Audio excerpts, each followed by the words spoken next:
Good morning, lovelies. Today we are talking about my top 10 favorite hero tropes. These are the traits that I personally look for in any book, movie, or show that I'm going to get invested in. Before we get started, remember to hit subscribe and also smash the like button. I post twice a week. You can also find me on social media. Links are in the description. Number 1, they're funny.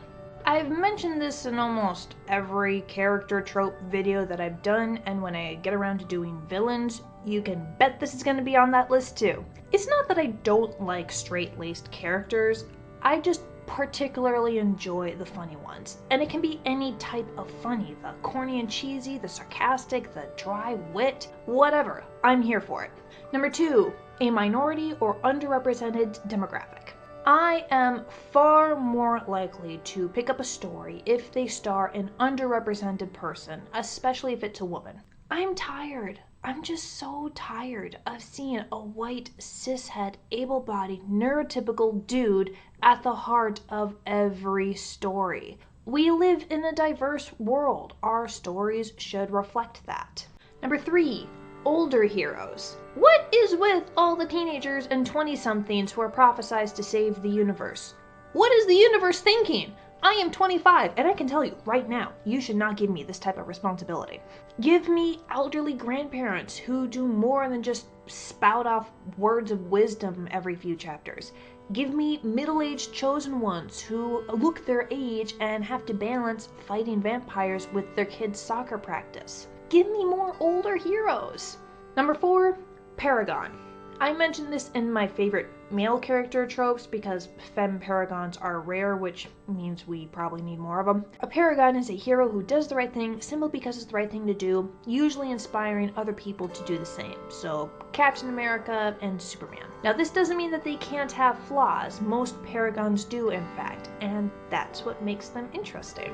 Which brings me to my next point, number 5, they're flawed, or at least vulnerable and relatable. I want them to be awkward when they're talking to their crush, or suffer trauma after killing a villain, or at least have to go to the hospital when they're injured rather than just like, I'll walk it off. Like, no, you're bleeding out. Number 6, looks like they could kill you is actually a cinnamon roll.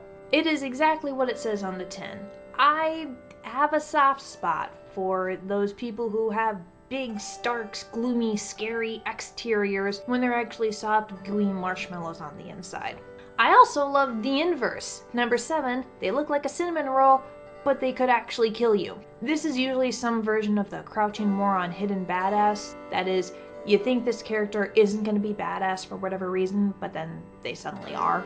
These people are usually very friendly, easygoing, peaceful, calm, chill, until one of their friends is hurt, and then 5 minutes later these characters are burying the bodies of whoever dared piss them off. I love it. Number 8, the redeemed villain.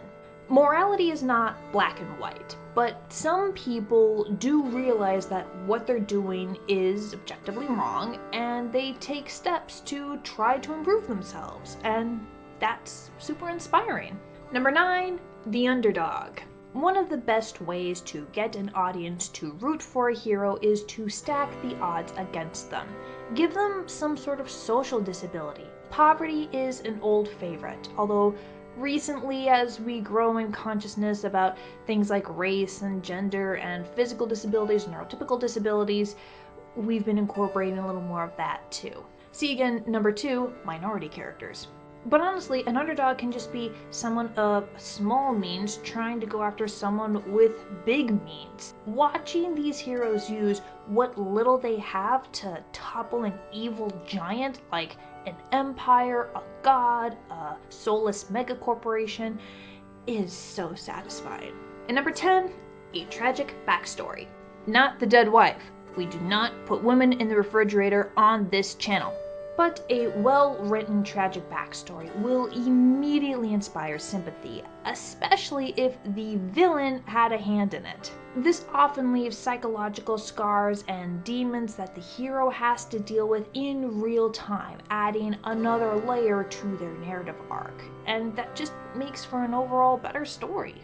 Those are my favorite hero tropes. Tell us yours in the comments, and if you liked this video, hit subscribe and the like button to help the channel grow. Bye, lovelies!